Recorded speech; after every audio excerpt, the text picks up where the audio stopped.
என்னுடைய பெயர் குமார். வயசு 30. நான் ஃபேஸ்புக்கிலும் இன்ஸ்டாகிராமிலும் மசாஜ் பேஜ் ஒன்று வைத்திருக்கின்றேன். நான் பெரும்பாலும் பெண்களுக்கு மட்டுமே மசாஜ் சேவை செய்வது உண்டு. அந்த பேஜிலும் கூட நான் பெரும்பாலும் மெயில் ஐடி தான் நான் கொடுத்திருப்பேன். என்னுடைய போன் நம்பரை நான் கொடுத்திருக்க மாட்டேன்.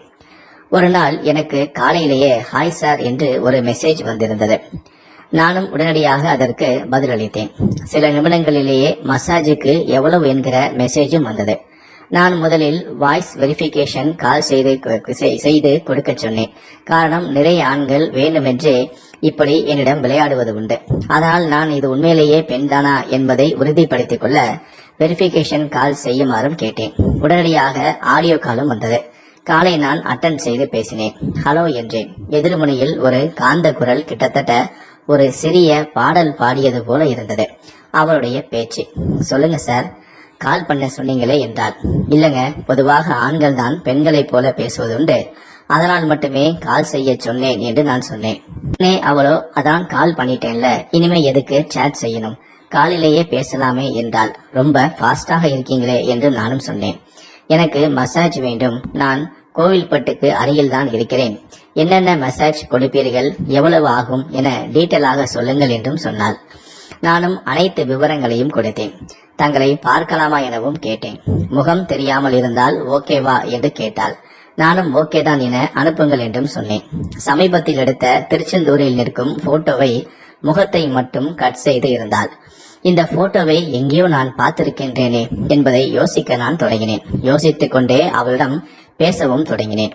எப்போது வேண்டும், எந்த நேரம் நான் வர வேண்டும், பகலிலா அல்லது இரவிலா என பல விஷயங்களை சர்வீஸ் தொடர்பாக நானும் பேசிக் கொண்டிருந்தேன்.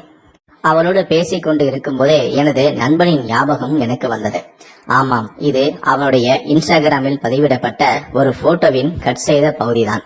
முதலில் ஃபேக் ஐடி என்று நினைத்தாலும் பேசிக் கொண்டிருக்கும் பெண் உண்மை.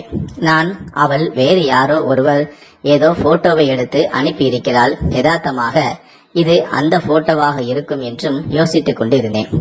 உங்கள் பெயர் சொல்லுங்க மேடம் என்று நான் கூறினேன். உடனே அவளோ, என்னோட பெயர் ராதா, எனக்கு வயசு இப்போது 27 என்று சொன்னாள். அவள் என் நண்பனின் மனைவி என்பது எனக்கு இப்போது உறுதியானது. மிகவும் நெருங்கிய நண்பன் அல்ல, ஆனால் அவனுடைய திருமணத்திற்கு நானும் சென்றிருக்கின்றேன். திருமணத்திற்கு பிறகு அவனது வீட்டிற்கும் நான் சென்றிருக்கின்றேன். இவள் பலமுறை என்னை பார்த்தும் இருக்கிறாள். இவளை வர்ணிக்க வார்த்தைகளை பத்தாது. பார்க்க முஸ்லிம் பொண்ணு போல வெள்ளையாக அழகாக இருப்பாள். எடுப்பான உயரம், கிட்டத்தட்ட 5 அடி இருப்பாள். மெழுகு சிலை போல இருப்பாள். அவளது உடம்பில் ஆங்காங்கே வெளியே தெரியும் இடுப்பு, கைகள், பாதம் என அனைத்துமே சுமார் வளவளப்பாக இருக்கும். நண்பனின் மனைவியாச்சே என்கிற ஒரு காரணத்தினால் இவளை நான் சைட் அடித்ததில்லை. ஆனால் இப்பொழுது யோசித்து பார்த்தால் அவ்வளவு அங்கு அடையாளங்கள் முதற்கொண்டு என் மனதில் பதிவாகி இருக்கிறது. இவளுக்கு கழுத்துக்கு கீழே ஒரு மச்சமும் இருக்கும். அது சில இரக்கமான ஆடைகளில் மட்டுமே தெரியும். பல நேரங்களில் அது தெரியாது. எங்களது பேச்சு ஒரு 3 நாட்கள் தொடர்ந்தது. அந்த வார இறுதியில் சனிக்கிழமையில் மாலை 6 மணிக்கு மேல அவளுடைய வீட்டுக்கு என்னை வர சொன்னாள். நானும் அவள் கூறிய நேரத்திற்கு அவளது வீட்டிற்கு அருகே சென்று போனும் பண்ணினேன். எந்த வீடு என்று தெரியாதது போல நானும் கேட்டுக்கொண்டேன். அவளது வழிகாட்டுதலின்படி அவளது வீட்டிற்கு சென்று கதவை தட்டினேன். கதவு திறந்தது. அவள் என்னை பார்த்ததுமே அவள் வாயில் வார்த்தையே வரவில்லை. அவள் கண்கள் கலங்கின. ஒரு பெரும் பயத்தில் இருக்கிறாள் என்பது மட்டுமே எனக்கு தெரிந்தது. பயப்படாத, எப்பவுமே யாருக்கும் எதுவும் தெரியாது. நான் இந்த வேலை பார்ப்பதையே வெளியே யாருக்கும் தெரியாது. அதனால் இதை பத்தி யோசிக்க வேண்டாம், வந்த வேலையை பார்ப்போமா என்று நானும் உள்ளே சென்றேன். அவளும் சற்று யோசித்த அவளோ, சரி வாருங்கள் அண்ணா, உட்காருங்க என்று சொன்னாள். என்ன அண்ணாவா என்று நான் என் மனதுக்குள் நினைத்துக் கொண்டேன். சற்று சிரித்தவளாக கிச்சனுக்குள் சென்று பாலில் பாதாம், முந்திரி என அனைத்துமே கலந்த ஒன்றை எடுத்து வந்து என்னிடம் நீட்டினாள். அவள் இதை கொடுத்ததற்கு ஒரு காரணமும் இருக்கிறது. ஏனென்றால் நான் எப்போதுமே மசாஜுக்கு செல்வதற்கு முன்பு மசாஜ் மட்டும் வேண்டுமா அல்லது மேட்டரும் வேண்டுமா என கேட்டு தெரிந்து கொள்வது வழக்கம். இவள் உங்க இஷ்டம், நான் சந்தோஷமாக இருக்கிறதுக்காக என்ன செஞ்சாலும் நான் எதுவும் சொல்ல மாட்டேன், சோ என்ன சந்தோஷமா வச்சுக்கங்க, நீங்க என்ன வேணும்னாலும் பண்ணிக்கலாம் என்று சொல்லிதான் இருந்தாள். என்னை அழைத்திருந்தாள். ஆனால் என்னை நேரில் பார்த்த பிறகு கணவனின் நண்பனாச்சே என்று என்னை அண்ணா என்று கூப்பிட்டு எப்படியோ சமாளிக்க முயற்சி செய்தாள். ஆளை பார்த்தா ரொம்ப இன்னசென்ட் குடும்ப பெண் மாதிரி இருந்துகிட்டு செய்யற வேலையெல்லாம் ரொம்ப மோசமாக இருந்துச்சு. நானும் இப்படி என்ன வீட்டுக்கே கூப்பிடுற அளவுக்கு உங்களுக்கு எங்கிருந்து தைரியம் வந்துச்சு என்று நானும் கேட்டேன். அவளோ என் அருகில் அமர்ந்து கொண்டு அவள் புலம்ப ஆரம்பித்தாள். அவர் கல்யாணமான புதிதில் என்னை இஷ்டத்துக்கு புரட்டி எடுத்தார். எதுவுமே தெரியாத நான் அவரால் கிட்டத்தட்ட தினமும் அந்த விஷயம் செய்ய வேண்டும் என எனக்குள் ஆசையும் ஏற்பட்டது. அவரும் என்னை ஒரு நாள் கூட விடுவதில்லை. பீரியட்ஸ் நேரம் என்றாலும் கூட என்னை விடுவதில்லை. தினமும் என்னுடன் சந்தோஷம் அனுபவித்து வந்தார். அவள் எப்படி பச்சையாக என்னிடம் பேசுவது எனக்கு இன்னும் கிளுகிளுப்பை ஏற்படுத்தியது. மெதுவாக அவளது தோள்களில் நான் கையை போட்டேன். அவளும் எதுவும் கூறவில்லை. தொடர்ந்து பேசினாள். போக போக அவருக்கு நான் போர் அடிச்சிட்டேன்னு நினைக்கிறேன். இப்பெல்லாம் என்ன எதுவுமே கண்டுகிறதே இல்லை. கடைசியா நானும் அவரும் சேர்ந்து 4 மாசத்துக்கு மேல ஆகுது. அதுவுமே மாசத்துக்கு ஒரு தடவை தான் என் கூட இப்பெல்லாம் பண்றாரு. நானும் பொறுத்து பார்த்தேன். ஒரு நாள் வாயை திறந்து இப்படியே தான் இருப்பீங்களா, ஏன் இப்படியெல்லாம் பண்றீங்கன்னு நானும் கேட்டேன். உடனே அவளோ என்னாலலாம் இனி டெய்லியெல்லாம் பண்ண முடியாது, டெய்லிலாம் என்கிட்ட நீ எதிர்பார்க்காத, உனக்கு வேணும்னா நீ ஏன் ஏதாவது பார்த்துக்கோ என்று சொல்லிவிட்டார். அதன் பிறகு அவரே எனக்கு ஆன்லைனில் சில டாய்ஸ்களை எல்லாம் ஆர்டர் செய்து வாங்கி கொடுத்தார். ஆனால் இதால் எனக்கு முழு திருப்தியும் கிடைக்கவில்லை. அப்போதுதான் என்னுடைய தோழி உங்களை பற்றி என்னிடம் சொன்னாள். உங்களுடைய பேஜை எனக்கு அனுப்பி வைத்தாள். உங்களை ட்ரை பண்ணி பார்க்க சொன்னால் அதுதான் நானும் மெசேஜ் பண்ணினேன். ஆனால் நீங்கள் வருவீங்கள் என்று நான் சத்தியமாக எதிர்பார்க்கவில்லை என்றாள். மெதுவாக என் தோளிலும் அப்படியே பேசியவரை சாய்ந்தும் கொண்டாள். அதுவரை தோள்களில் கையை போட்டு கொண்டிருந்த நான் மெதுவாக கையை கீழே இறக்கி கொண்டு சென்றேன். அவளது உடலும் என்னுடைய கைக்குள் அடங்கியது. இங்கே வேண்டாம், ரூமுக்கு போயிடலாம் என்று சொன்னாள். ரூமின் உள்ளே சென்றாள். கட்டிலுக்கு மேலே எனது நண்பனும் இவளும் கல்யாணத்தில் எடுத்துக்கொண்ட போட்டோ மிக பெரிதாக மாற்றியிருந்தது. நான் அவனுக்கு ஒரு நன்றியை கூறிக்கொண்டேன். அவளை இழுத்து அணைத்து அவளை கட்டி பிடித்தேன். ஐயோ விடுங்க, எனக்கு இதெல்லாம் பழக்கம் இல்லை என்று சொன்னாள். என்னது பழக்கம் இல்லையா? இப்பதான் நானும் என் புருஷனும் முந்திலாம் டெய்லி செய்வோம், இப்ப அவர் என்னை கண்டுக்கிறதே இல்லை அப்படின்னு சொன்னேன். இப்ப என்ன இதெல்லாம் எனக்கு பழக்கமே இல்லை அப்படின்னு சொல்றியே அப்படின்னு சொல்லி கேட்டேன். உடனே அவளோ இல்ல நான் இந்த மாதிரி நின்றுகிட்டு தான் பண்ணது கிடையாது, எனக்கு கட்டில் மேல இருந்தாதான் எனக்கு மூடே வரும் அப்படின்னு சொன்னான். நான் எப்பவுமே கட்டில் மேல ஏறிதான் அவரை தொடவே விடுவேன், கட்டிலுக்கு கீழே இருந்தா எனக்கு எதுவுமே பிடிக்காது என்று சொன்னாள். நானும் அவளை மறு நிமிடமே தூக்கி பெட்டில் போட்டேன். உடனே அவளோ என்னை தூக்குற அளவுக்கு நீங்க நல்லா ஸ்ட்ராங்கா உடம்ப வச்சிருக்கீங்க, மத்ததும் ஸ்ட்ராங்கா இருக்குமா என்று என்னிடம் பச்சையாக கேட்டாள். இவள் எனக்கு மேல அவசரப்படுறாளே, 4 மாசங்களாக காஞ்சி போயிருக்கால, அதான் இந்த ஏக்கமா இருக்கா போல என்று நானும் நினைத்து கொண்டேன். இந்த விஷயத்தில் என்னை விட அவள் தான் ரொம்ப தீவிரமாகவும் மும்முரமாகவும் இருந்தாள். வேகமாக தன்னுடைய ஆடைகளை களைந்து எறிந்தாள். என்னுடைய ஆடைகளையும் வேகமாக கலட்டி எறிந்தாள். அதன் பிறகு நானும் அவளும் வீட்டில் உல்லாசமாக இருந்தோம். உல்லாசமாக இருந்த பிறகு அவள் என்னிடம் சொன்னாள், நாளை ஒரு திருமணத்திற்காக என்னுடைய கணவன் வெளியூருக்கு சென்றிருக்கிறார். அதனால் அவர் திங்கட்கிழமை காலையில் தான் என்னுடைய வீட்டிற்கு வருவார். அதனால்தான் உங்களை இன்று சனிக்கிழமை மாலை என்னுடைய வீட்டுக்கு நான் அழைத்தேன் என்றும் கூறினார். உடனே நான் சொன்னேன், ஓஹோ சரி, அப்போ ஒரு ரவுண்ட் இல்ல, இன்னைக்கு நைட்டு ஃபுல்லா நான் இங்கதான் இருக்கணுமா என்று நானும் கேட்டேன். இல்ல நைட்டு ஃபுல்லா இங்க இருக்கக்கூடாது, நாளைக்கு நைட்டு வரைக்கும் நீ இங்கதான் இருக்கணும் என்று சொன்னாள். நான் பேத அதிர்ச்சி அடைந்தேன். என்ன, ஒரு நாள் முழுவதுமா என்று நானும் கேட்டேன். ஏன் உங்களால முடியாதா என்று கேட்டாள்.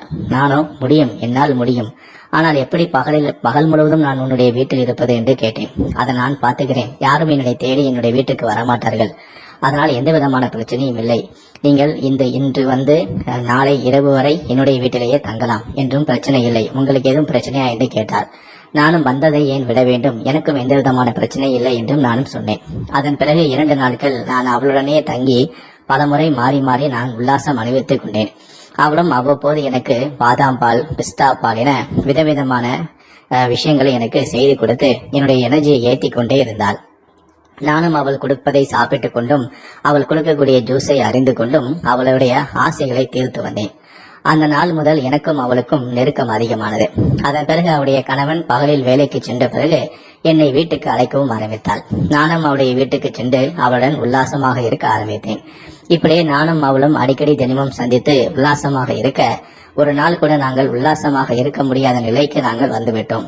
எனக்கும் தினமும் அவள் தேவைப்பட்டால், அவளுக்கும் தினமும் நான் தேவைப்பட்டேன். இப்படியே எங்களுக்குள் தகாதொரவு நீடித்தது. இது எங்களுக்கு நாட்கள் செல்ல செல்ல ஏதோ ஒரு காரணத்தினால் நாம் பிரிந்து விடுவோமோ என்ற பயம் எங்களுக்குள் ஏற்பட்டது.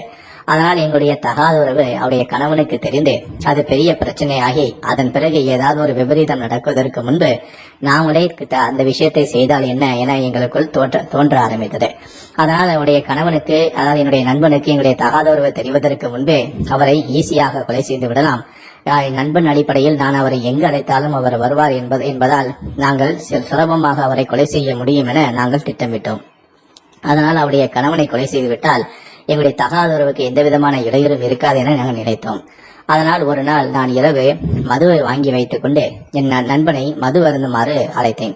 அவனும் நண்பன் என்ற அடிப்படையில் எனக்கு ஒரு சின்ன வேலை இருக்கிறது, நான் வெளியே சென்று விட்டு வருகிறேன் என தன் மனைவிடம் கூறிவிட்டு வெளியே வந்தார்.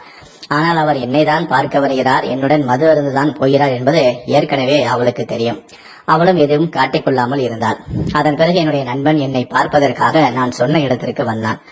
அங்கு நானும் அவனும் ஒன்றாக அமர்ந்து மது அருந்தினோம். என் நண்பனை கொலை செய்ய வேண்டும் என்பதற்காக நான் அவனுக்கு சரக்கை ஊத்தி கொடுத்தேன். அவனும் தொடர்ந்து குடித்துக் கொண்டே இருந்தான். ஒரு கட்டத்தில் அவனுக்கு போதை அதிகமாகி நிலை தடுமாறினான். இதுதான் நல்ல நேரம் என முடிவு செய்த நான் அருகில் இருந்த ஒரு இரும்பு பைப்பை எடுத்து வந்து அவனை சரமாரியாக தாக்கி அவனை துடிக்க நானும் கொலை செய்தேன். அதன் பிறகு ஏதோ விபத்தில் இவன் இறந்தது போல இவனை தூக்கி கொண்டு சாலையோரமாக போட்டேன். அவனுடைய பைக்கையும் நான் சேதப்படுத்தினேன். அப்போதுதான் இது விபத்து நடந்து அவன் சாலையில் விழுந்து அடிபட்டு இறந்து விட்டதாக நம்புவார்கள் என நான் இப்படி செய்தேன். அதன் பிறகு அவனை கொலை செய்துவிட்டு நானும் எதுவும் தெரியாதது போல விபத்து போன்ற ஒரு செட்டப்பையும் செய்துவிட்டு நைசாக அங்கிருந்து கிளம்பி ஓடி வந்து விட்டேன்.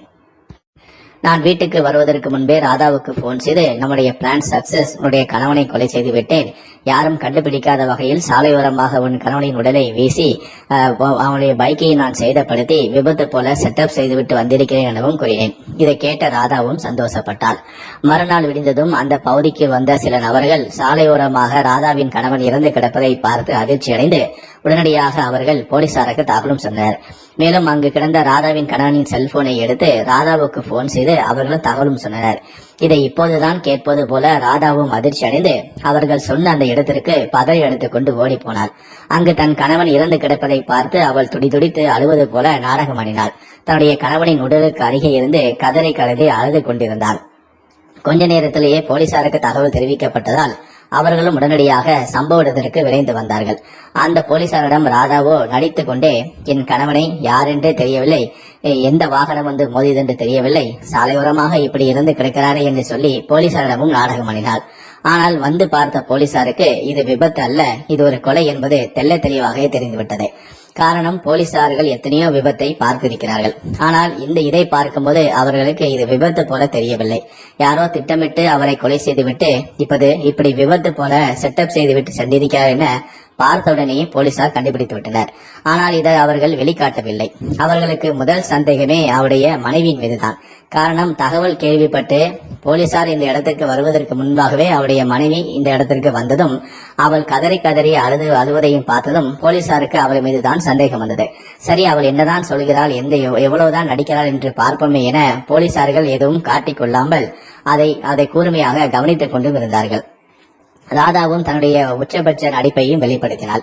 அதன் பிறகு உடலானது ஆம்புலன்ஸில் எடுத்து செல்லப்பட்டு உடற்கூறு ஆய்வுக்காக மருத்துவமனைக்கு எடுத்து செல்லப்பட்டது. மேலும் தடவிய நிபுணர்களும் வரவழைக்கப்பட்டு அங்கிருந்த ஆதாரங்களையும் சேகரித்தனர். அதன் பிறகு போலீசார் பிரேத பரிசோதனை அறிக்கை வந்த பிறகுதான் இதை பற்றி எங்களுக்கு முழுமையாக இந்த விஷயம் தெரிய வரும், இது கொலையா அல்லது விபத்தா என்பது எங்களுக்கு தெரிய வரும் என ராதாவிடம் சொன்னார்கள். அதன் பிறகு கொஞ்ச நேரத்திலேயே பிரேத பரிசோதனை அறிக்கையும் முடிந்த பிறகு உடலையும் ராதாவிடமே கொடுத்து விட்டார்கள். அவள் செய்ய வேண்டிய இறுதி சடங்குகளையும் செய்துவிட்டாள். ஆனால் இப்போது கேட்டால் ராதா கண்டிப்பாக அழுது புரண்டு நாடகம் ஆடுவாள். அதனால் கொஞ்சம் நாள் போகட்டும், அதன் பிறகு ராதாவை நம் கஸ்டடிக்கு எடுத்து விசாரணை செய்து கொள்ளலாம் என போலீசார்களும் கண்டும் காணாத மாதிரி விட்டுவிட்டார்கள். இதை ராதா தன்னுடைய நடிப்பை போலீசார் நம்பிவிட்டார்கள். தன் மீது எந்தவிதமான சந்தேகமும் போலீசாருக்கு வரவில்லை என நினைத்துக் கொண்டார். அதன் பிறகு போலீசார் பிரேத பரிசோதனை அறிக்கை வர வேண்டும் என அதற்காக காத்துக் கொண்டிருந்தார்கள். அதே சமயம் ராதாவுடைய செல்போன் நம்பரை எடுத்து அவள் யார் யாருக்கெல்லாம் அதிகமாக போன் பேசியிருக்கிறாள், சம்பவத்தன்று யாருக்காவது போன் பேசியிருக்கிறாளா, நள்ளிரவு யாருக்காவது போன் பேசியிருக்கிறாளா என அனைத்து தகவலையும் சேகரிக்கவும் ஆரம்பித்தனர். அப்போதுதான் ராதா என்னிடம் அதிகமாக போனில் பேசியிருப்பதும் சம்பவத்தன்று நான் அவருடைய கணவனை கொலை செய்த பிறகு நான் அவளுக்கு போன் பேசி இந்த தகவலை சொன்னதுமென அனைத்து விஷயங்களையுமே போலீசார் ஆதாரங்களை கைப்பற்றினர். கொஞ்ச நாளிலேயே ராதாவுடைய கணவனின் பிரேத பரிசோதனை அறிக்கையும் வந்தது. அதில் அவர் விபத்தில் இறக்கவில்லை, அவர் தலையில் யாரோ இரும்பு கம்பியாலை பலமாக அடித்திருக்கிறார்கள், அதனால்தான் அவர் இறந்து போயிருக்கிறார் என இது ரிப்போர்ட்டும் வந்தது. இது விபத்தல்ல, கொலை என்றும் ரிப்போர்ட் வந்தது. அனைத்து ஆதாரங்களையும் சேகரித்த போலீசார் திடீரென ராதாவின் வீட்டிற்கு வந்து பேரதிர்ச்சி கொடுத்தனர். போலீசார் திடீரென ராதாவின் வீட்டுக்கு வந்ததை பார்த்ததும் ராதாவும் பேரதிர்ச்சியில் மூழ்கி போனாள். அதன் பிறகு உங்களிடம் விசாரிக்க வேண்டும், கொஞ்சம் காவல் நிலையத்துக்கு வாருங்கள் என கையோடு அவளை ஸ்டேஷனுக்கும் அழைத்து வந்தார்கள். அதன் பிறகு பிரேத பரிசோதனை அறிக்கை ரிப்போர்ட், போன் கால் ஹிஸ்டரி, அவள் யாரிடம் பேசியது, என்னுடன் அதிகமாக பேசியது, சம்பவத்தன்று பேசியது என அனைத்து ரெக்கார்டுகளையும், மேலும் சில பகுதிகளில் இருந்த சிசிடிவி காட்சிகளையும் கைப்பற்றி நான் அந்த பகுதியாக இரவு நேரத்தில் வந்து சென்றது, நான் கொலை செய்துவிட்டு வந்தது என அனைத்து சிசிடிவி காட்சிகளும் அதில் பதிவாகி இருந்தது. இதை அனைத்தையும் காட்டி ராதாவிடம் தங்களுடைய பாணியில் கிடுக்குப்பட்டி விசாரணை மேற்கொண்டனர். அதே சமயம் ராதாவிடம் விசாரிக்கும் போது கூட, விசாரணை நடந்துகிட்டு இருக்கும் போது கூட போலீசார் என் மீது சந்தேகம் கொண்டு என்னையும் சேர்த்தே கைது செய்து காவல் நிலையம் அழைத்து வந்தனர். அதன் பிறகு எங்கள் இருவரையும் அருகே வைத்து போலீசார் தங்களுடைய பாணியில் விசாரணை மேற்கொள்ள பயந்து போன ராதா அனைத்து உண்மைகளையும் ஒப்புக்கொண்டார். அதன் பிறகு எங்களுடைய தகாத உறவுக்கு என்னுடைய கணவன் இடையராக இருந்ததால் தான் நானும் இவரும் சேர்ந்து திட்டமிட்டு அவரை கொலை செய்தோம் என அனைத்து உண்மைகளையும் ஒப்புக்கொண்டார். அவருடைய வாக்குமூலத்தின் அடிப்படையில் போலீசார் எங்கள் இருவர் மீதும் கொலை வழக்கு பதிவு செய்து நீதிமன்றத்தில் ஆஜர்படுத்தி தற்போது எங்கள் இருவரையும் சிறை